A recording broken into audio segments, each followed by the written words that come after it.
Friends, आप सभी का SR Success Towards channel में स्वागत है। हम पढ़ रहे हैं चैप्टर 7 पी ब्लॉक के तत्व।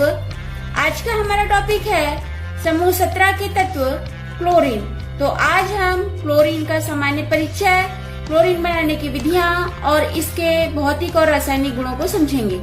तो आज के टॉपिक को समझने के लिए और इसे इजी बनाने के लिए मैं सीमा मैम के साथ वीडियो के अंत तक बने रहिए ताकि आज के टॉपिक को समझने में आपको आसानी हो। वीडियो पसंद आए तो लाइक जरूर कीजिए और इसको शेयर कीजिए ताकि सभी विद्यार्थियों तक ये वीडियो पहुंचे।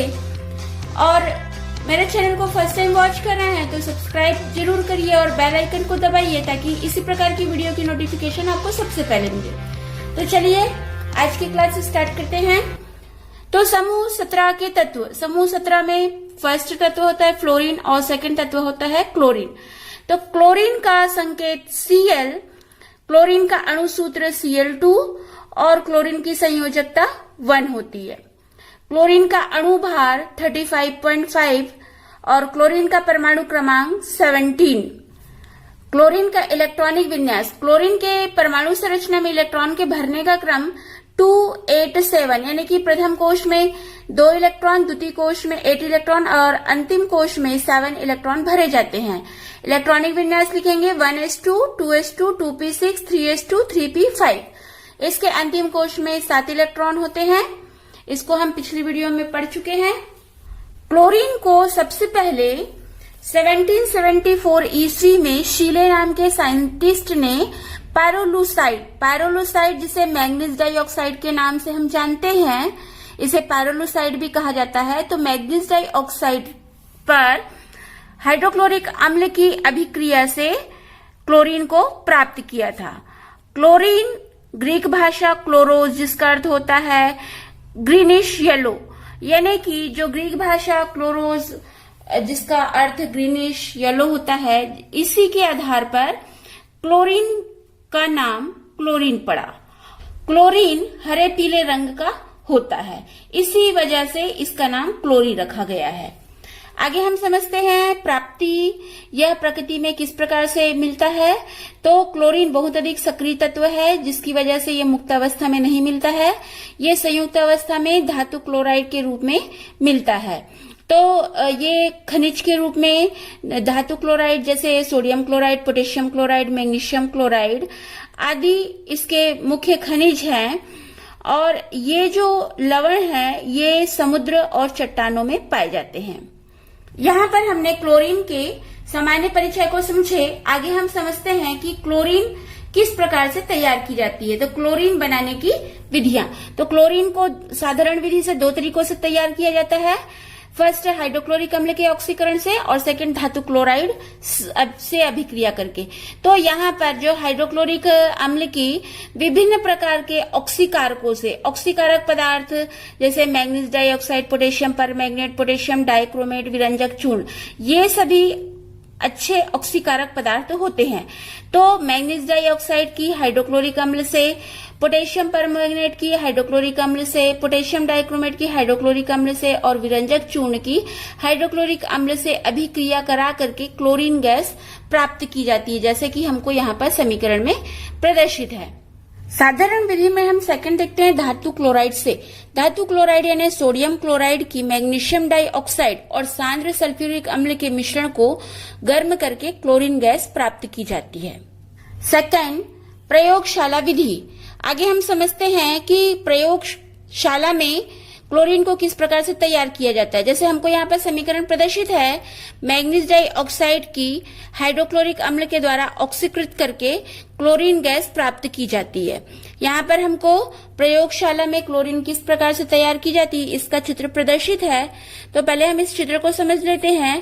तो यहाँ पर एक गोल पेंदे का फ्लास्क लिया जाता है जिसमें मैग्नीज डाइऑक्साइड लिया जाता है और इसमें एक थ्रिसिल फनल लगी होती है। इस थ्रिसिल फनल के माध्यम से सांद्र HCl को डाला जाता है। यहाँ पर चित्र बनाते वक्त ये ध्यान रखेंगे कि थ्रिसिल फनल पूरा डूबा हुआ रहना चाहिए और एक निकास नली लगी होती है। यह निकास नली ऊपर की तरफ रहेगी, इसकी नली जो है नीचे की तरफ नहीं एडजस्ट की जाती है। यह जो है यहाँ पर जो कॉर्क लगा होता है उस कॉर्क में इसको लगाया जाता है और ये निकास नली को बॉटल के एक सिरे पर लगाया जाता है जो कि बॉटल के अंदर तक के रहता है, जहां पर पानी रखा जाता है। तो ये पानी लिया गया है, जो बॉटल है इसमें पानी लिया गया है और इसमें एक ये जो नली है जहां से गोल पेने के फ्लास्क से जो जुड़ी हुई नली है ये बॉटल के अंदर तक के जाएगी। चित्र बनाते वक्त इस बात का ध्यान रखना है कि इस नली को पानी के अंदर तक के डुबा करके रखना है और जो दूसरी निकास नली होगी इसको पानी से ऊपर रखना है। और यह जो निकास नली होगी ये दूसरे बॉटल के जहां पर सांद्र सल्फ्यूरिक अम्ल लिया जाता है यहाँ पर ये अंदर तक डूबी होती है और दूसरी निकास नली जहां से ये गैस जार से जुड़ी हुई रहती है तो ये ऊपर की तरफ रहेगी, मतलब ये सांद्र H2SO4 में डूबा नहीं रहेगा। मतलब कहने का मतलब ये है कि जो नली, एक नली बॉटल के अंदर तक की डूबी रहेगी और दूसरी जो निकास नली होगी वो ऊपर से ऊपर की तरफ रहेगी, वो विलियन में या पानी में डूबी नहीं रहेगी। तो चित्र बनाते समय इस बात का ध्यान रखेंगे। तो यहाँ पर जो ये गोल्ड पेने का फ्लास्क लिया जाता है इसमें मैग्नीज डाइऑक्साइड लिया जाता है और थ्रिसिलफाइनल के माध्यम से सांद्र HCl को डाला जाता है और इसे धीरे धीरे गर्म किया जाता है। जब यह गर्म होती है और क्लोरीन गैस बनती है तो इस क्लोरीन गैस में यदि HCl कुछ मात्रा में है, मतलब HCl की यदि अशुद्धि होगी तो ये पानी में जाती है और पानी के द्वारा HCl का शोषण होता है और यह जो आगे क्लोरीन गैस जो है सांद्र H2SO4 वाली बॉटल में जाती है। क्लोरीन में यदि नमी की अशुद्धि होती है तो सांद्र H2SO4 के द्वारा इसे शोषित कर लिया जाता है और शुद्ध जो क्लोरीन है ये वायु के विस्थापन द्वारा गैस जार में एकत्रित कर ली जाती है। तो इस तरीके से मैग्नीज डाइऑक्साइड और हाइड्रोक्लोरिक अम्ल की अभिक्रिया के द्वारा क्लोरीन गैस प्राप्त कर ली जाती है। आगे हम समझते हैं क्लोरीन का व्यापारिक उत्पादन। क्लोरीन का व्यापारिक उत्पादन दो विधियों के द्वारा किया जाता है। फर्स्ट विद्युत अपघटन विधि, सेकंड डीकन विधि। तो यहाँ पर हम फर्स्ट समझते हैं विद्युत अपघटन विधि। तो नेल्सन सेल में सोडियम क्लोराइड का विद्युत अपघटन किया जाता है। जैसे हमको यहाँ पर नेल्सन सेल का चित्र प्रदर्शित है। यहाँ पर इस नेल्सन सेल में सोडियम क्लोराइड के विलयन से सोडियम हाइड्रोक्साइड का निर्माण विद्युत अपघटन में किया जाता है। इसमें क्लोरीन गैस एनोड पर उत्पन्न होती है और हाइड्रोजन कैथोड पर उप उत्पाद के रूप में मिलती है। तो यहाँ पर हम पहले नेल्सन सेल के चित्र को समझ लेते हैं। तो इस सेल में ये यू आकार का पात्र हम देख रहे हैं, ये एस्बेस्टास का खोल होता है। तो यू आकार का जो भाग है ये एस्बेस्टास के ऊपर एक ये डॉट डॉट लाइन देख रहे हैं, ये डॉट डॉट लाइन जो है इस्पात की होती है, यानी कि इस्पात की एक छिद्रित प्लेट लगी होती है। तो यह इस्पात कैथोड का कार्य करता है और इसमें जो यू आकार का पात्र है इसमें ब्राइन लेते हैं, ये ब्राइन यानी कि सोडियम क्लोराइड लेते हैं और इसमें ग्रेफाइट की छड़ डूबी हुई होती है जो कि एनोड का कार्य करती है। जो नमक का घोल होता है ये लोहे की छिद्र युक्त प्लेट को नम कर देती है और जब विद्युत धारा प्रवाहित की जाती है तो विद्युत धारा प्रवाहित करने पर क्लोरीन एनोड पर मुक्त होती है। यहाँ पर ऊपर में हम देख रहे हैं निकास द्वार, इस निकास द्वार से होकर के ऊपर क्लोरीन निकलती है जिसको एकत्रित कर लिया जाता है और इसको सुखा लेते हैं और दाब को बढ़ा करके इसको द्रव में परिवर्तित करके सिलेंडर में इकट्ठा कर लिया जाता है। यहाँ जैसे ब्राइन यानी कि सोडियम क्लोराइड लिया गया था तो सोडियम क्लोराइड तो आयनित हो जाता है। तो जो सोडियम N प्लस, जैसे हमको यहाँ पर समीकरण में प्रदर्शित है सोडियम क्लोराइड है, ये N प्लस और Cl माइनस में अपघटित हो जाता है। तो यहाँ पर सोडियम आयन रहता है तो सोडियम आयन एस्बेस्टास से होकर के ये कैथोड तक के पहुंचता है, मतलब ये इस्पात तक के पहुंचता है, जहां पर ये पानी के अपचयन से सोडियम और OH माइनस आयन से क्रिया करके ये सोडियम हाइड्रोक्साइड बना लेता है जिसे बाहरी टैंक में एकत्रित कर ली जाती है। जैसे यहाँ पर ये कास्टिक सोडा का विलयन, तो ये जो है ये जो छिद्रित प्लेट होती है इस पर इकट्ठा हो जाता है और ये यहाँ पर नीचे पर एकत्रित हो जाती है। तो ये सोडियम हाइड्रोक्साइड यहाँ पर नीचे में एकत्रित हो जाता है। तो इस प्रकार से हम क्लोरीन को विद्युत अपघटन के माध्यम से तैयार करते हैं। तो रासायनिक समीकरण को समझ लेते हैं। तो यहाँ पर सोडियम क्लोराइड का विलयन लिया जाता है, तो सोडियम क्लोराइड जो है Na+ और Cl- में अपघटित हो जाती है। सोडियम प्लस आयन एक इलेक्ट्रॉन को ग्रहण करके सोडियम बनाता है, यानी कि मूल तत्व के रूप में कैथोड पर जमा होती है, और क्लोरीन माइनस यह एक इलेक्ट्रॉन को त्याग करके ये क्लोरीन अपने मूल अवस्था में आ जाती है, और क्लोरीन क्लोरीन मिलकर के ये क्लोरीन अणु Cl2 एनोड पर बनती है। सोडियम का पानी के साथ अभिक्रिया होकर के सोडियम हाइड्रोक्साइड बनती है, जो कि कैथोड पर अभिक्रिया होती है, और हाइड्रोजन गैस ये उप उत्पाद के रूप में बनता है। तो इस तरह विद्युत अपघटन विधि से क्लोरीन गैस तैयार कर ली जाती है। आगे हम समझते हैं क्लोरीन का व्यापारिक उत्पादन की सेकंड विधि, डीकन विधि। तो इस विधि में हाइड्रोक्लोरिक अम्ल का ऑक्सीकरण क्यूप्रस क्लोराइड उत्प्रेरक की उपस्थिति में हवा की ऑक्सीजन से कराते हैं, और टेम्परेचर 723 केल्विन रखा जाता है। यहाँ पर हमको डीकन विधि से क्लोरीन प्राप्ति की रासायनिक समीकरण प्रदर्शित है, तो जिसमें हाइड्रोक्लोरिक अम्ल को 723 केल्विन पर और क्यूप्रस क्लोराइड उत्प्रेरक की उपस्थिति में हवा की ऑक्सीजन से इसका ऑक्सीकरण कराया जाता है, जिससे क्लोरीन गैस प्राप्त होती है। यहाँ पर हमको क्लोरीन निर्माण की डीकन विधि का नामांकित चित्र प्रदर्शित है। हम इस चित्र को समझते हैं कि यहाँ पर क्लोरीन को किस प्रकार से तैयार किया जाता है। तो यहाँ पर वायु को 1 आयतन और हाइड्रोक्लोरिक गैस को 8 आयतन लिया जाता है। ये वायु और हाइड्रोक्लोरिक गैस को पहले 493 केल्विन तक गर्म करते हैं, और यहाँ पर ये जो कक्ष है इसको संपर्क कक्ष कहा जाता है। इसका तापमान को 723 केल्विन रखा जाता है, जैसे हमने यहाँ पर समीकरण में देखे। तो यह संपर्क कक्ष को 723 केल्विन पर रखा जाता है, और 493 केल्विन पर तैयार किया गया हाइड्रोक्लोरिक गैस और वायु को इस कक्ष में प्रवाहित किया जाता है।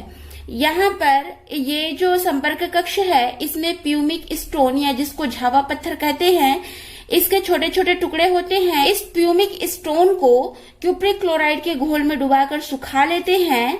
इस संपर्क कक्ष में प्यूमिक स्टोन को रखा जाता है। अब यहाँ पर क्यूप्रिक क्लोराइड की उपस्थिति में हाइड्रोक्लोरिक अम्ल ऑक्सीकृत होकर के क्लोरीन गैस देती है। यहाँ पर इस कक्ष में, यानी कि संपर्क कक्ष में, अशुद्ध क्लोरीन गैस प्राप्त हो जाती है। अब ये अशुद्ध क्लोरीन गैस शीतक कक्ष में भेजा जाता है। यहाँ पर ये देख रहे हैं, ये शीतक कक्ष है। इस शीतक कक्ष में जो अशुद्ध क्लोरीन है इसको भेजा जाता है, और क्लोरीन गैस ठंडी हो जाती है। फिर इसे आगे के कक्ष, जिसको स्क्रूबर कहते हैं, ये इस स्क्रूबर कक्ष में ऊपर की तरफ जल का टैंक होता है। इस टैंक से पानी फुहारे के रूप में नीचे गिरता है। शीतक कक्ष में ठंडे हुई क्लोरीन गैस जो कि अशुद्ध है, ये स्क्रूबर में जब पहुंचता है और ऊपर से जल का फुहारा नीचे गिरता है, तो जब क्लोरीन गैस ऊपर की तरफ उठती है, इस क्लोरीन गैस में यदि हाइड्रोक्लोरिक अम्ल की अशुद्धि होती है तो जल के द्वारा उसका शोषण किया लिया जाता है, और इसके बाद अब ये HCl की अशुद्धि से मुक्त हो जाती है, और यहाँ पर इस स्क्रूबर से आगे शुष्क स्तंभ में क्लोरीन गैस जाती है। तो इस क्लोरीन गैस में यदि नमी की अशुद्धियां होती है तो यहाँ पर जो शुष्क स्तंभ होता है इसमें ऊपर की तरफ सांद्र H2SO4 का टैंक होता है। यहाँ पर भी सांद्र H2SO4 ये फुहारे के रूप में नीचे गिरता रहता है। तो जब क्लोरीन गैस स्क्रूबर से यहाँ पर शुष्क स्तंभ में प्रवेश करती है, तो जब ये क्लोरीन गैस ऊपर की तरफ उठती है तो सांद्र H2SO4 द्वारा नमी को शोषित कर लिया जाता है, और इस प्रकार से शुद्ध क्लोरीन गैस प्राप्त हो जाती है। तो इस तरीके से हमने देखा कि डीकन विधि में हाइड्रोक्लोरिक अम्ल का और वायु से अभिक्रिया करा के 723 केल्विन ताप पर इसमें उत्प्रेरक क्यूप्रस क्लोराइड लिया जाता है, और इनकी अभिक्रिया से क्लोरीन गैस प्राप्त कर ली जाती है। आगे हम समझते हैं क्लोरीन के गुणों के बारे में। तो फर्स्ट है भौतिक गुण।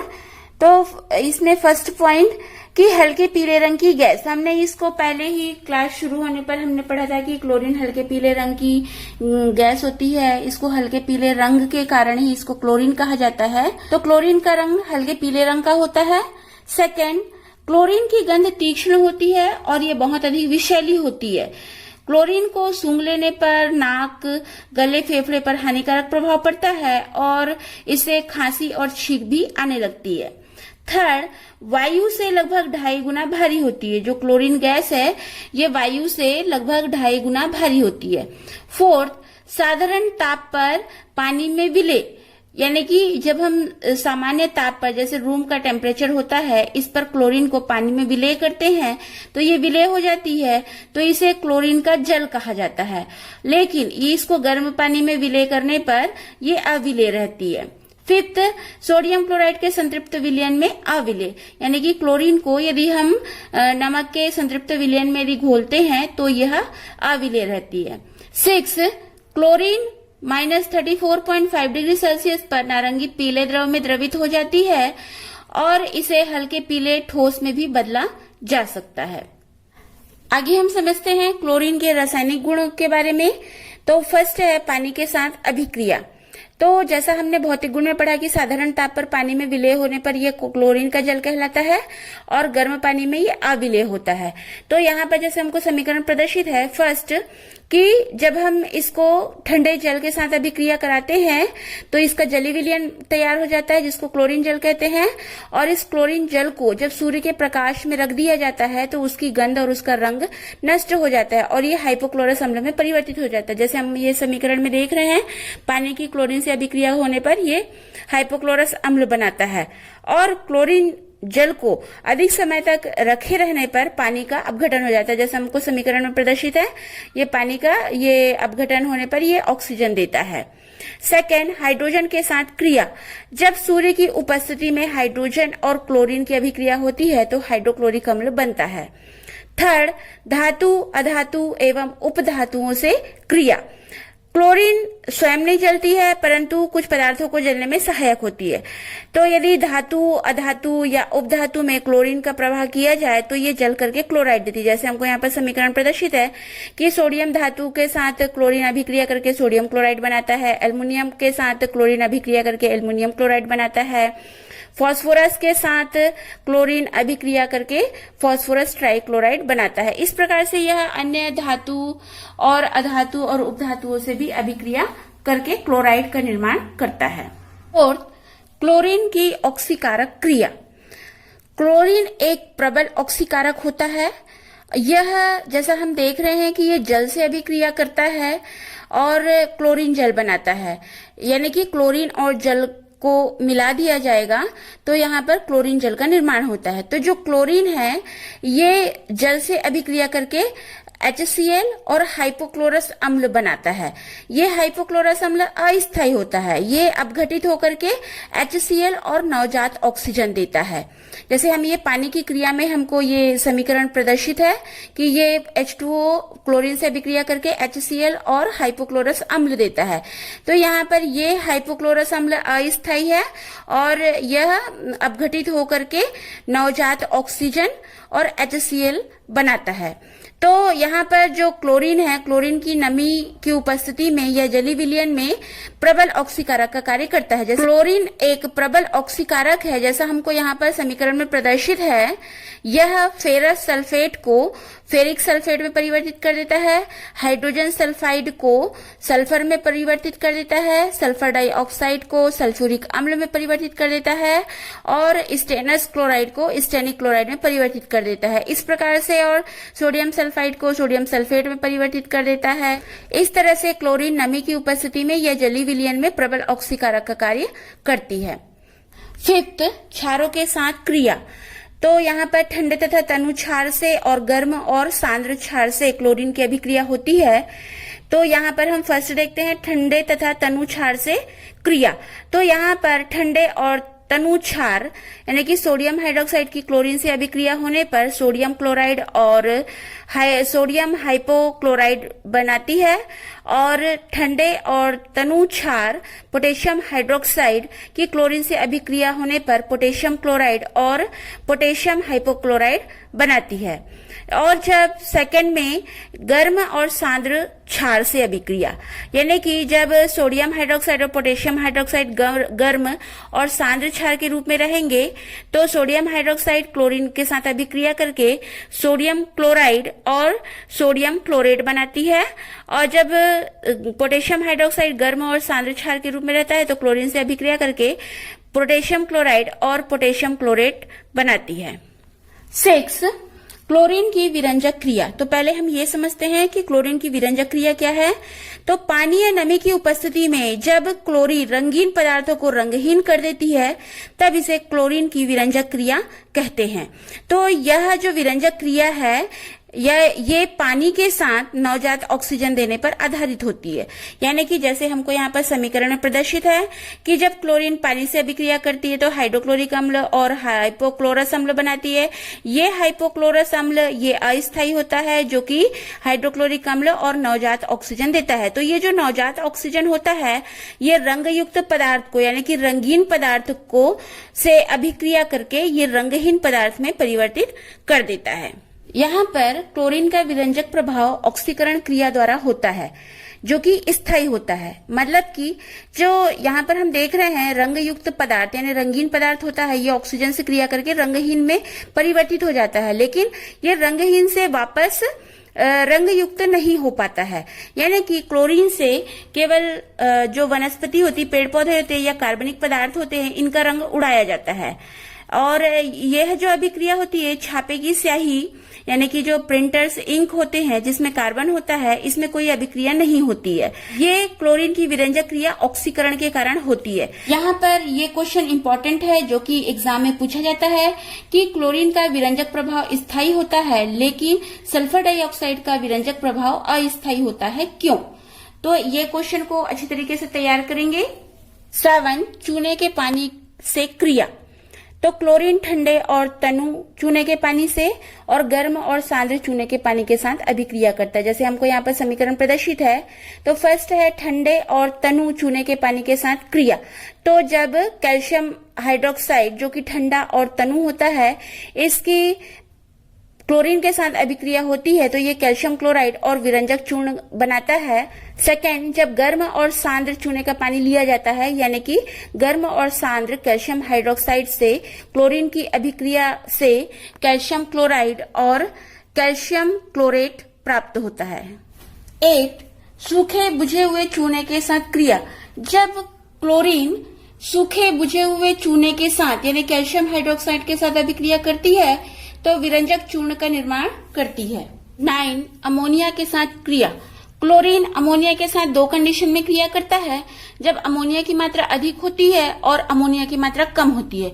तो फर्स्ट हम देखते हैं जब अमोनिया की मात्रा अधिक होती है और क्लोरीन से अभिक्रिया होती है तो नाइट्रोजन गैस बनती है, और जब अमोनिया की मात्रा कम होती है क्लोरीन की मात्रा अधिक होती है तो क्लोरीन अमोनिया से अभिक्रिया करके नाइट्रोजन ट्राइक्लोराइड बनाता है जो कि एक विस्फोटक पदार्थ होता है। 10. क्लोरीन की योगात्मक क्रिया।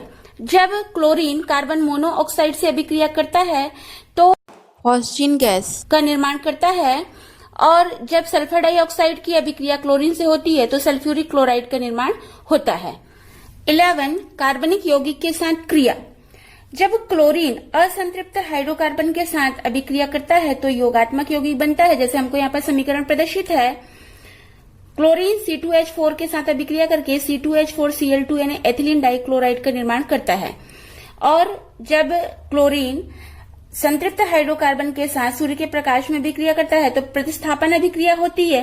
जैसा हम देख रहे हैं मीथेन की क्लोरीन से अभिक्रिया हो रही है तो मीथेन का एक हाइड्रोजन को प्रतिस्थापित करके ये मेथिल क्लोराइड का निर्माण करता है। आगे हम समझते हैं क्लोरीन के उपयोग। तो फर्स्ट है पानी के शोधन में प्रबल रोगाणुनाशी के रूप में, यानी कि पानी में अशुद्धियां होती है तो क्लोरीन की सहायता से इसको शोधित किया जाता है और इसको रोगाणुनाशी के रूप में उपयोग किया जाता है। सेकेंड, ब्लीचिंग पाउडर, क्लोरेट आदि यौगिकों के निर्माण में, जैसे हमने अभी रासायनिक अभिक्रिया में देखे, ब्लीचिंग पाउडर, क्लोरेट, हाइपोक्लोरेट ऐसे यौगिकों के निर्माण में क्लोरीन का उपयोग किया जाता है। थर्ड, कीटाणुनाशक के रूप में, यानी कि जैसे BHC, DDT को बनाने के लिए कीटाणुनाशक के रूप में क्लोरीन का उपयोग किया जाता है। फोर्थ, फॉस्जीन गैस यानी COCl2, इसे फॉस्जीन गैस कहते हैं, जैसे हमने यहाँ पर क्लोरीन की योगात्मक अभिक्रिया से प्राप्त किया था। तो फॉस्जीन गैस जो कि विषैली गैस होती है, अश्रु गैस आदि को बनाने के लिए क्लोरीन का उपयोग किया जाता है। फिफ्थ, तेलों को साफ करने में। सिक्स, गोल्ड और प्लेटिनम को अयस्क से पृथक करने में, मतलब जो अयस्क होते हैं जिसमें गोल्ड और प्लेटिनम के जो अयस्क होते हैं उससे गोल्ड और प्लेटिनम को पृथक किया जाता है। सेवंथ, एंटी मलेरियल बनाने में, यानी कि जो मलेरिया की दवाई होती है, एंटी मलेरियल दवाई बनाने में इसका उपयोग किया जाता है। तो इस प्रकार से आज हमने क्लोरीन के सामान्य परिचय, क्लोरीन बनाने की साधारण विधि, प्रयोगशाला विधि और व्यापारिक विधि, और क्लोरीन के भौतिक और रासायनिक गुणों को और क्लोरीन के उपयोग को समझे। आपको वीडियो पसंद आई तो लाइक कीजिए, शेयर कीजिए, और मेरे चैनल को फर्स्ट टाइम वॉच कर रहे हैं तो सब्सक्राइब कीजिए, बेल आइकन को दबाइए ताकि वीडियो की नोटिफिकेशन आपको सबसे पहले मिले। आपका एक सब्सक्राइब मुझे आगे वीडियो बनाने के लिए मोटिवेट करता है। और इंस्टाग्राम पर सीमा साहू 179 को फॉलो कीजिए। Thanks for watching this video.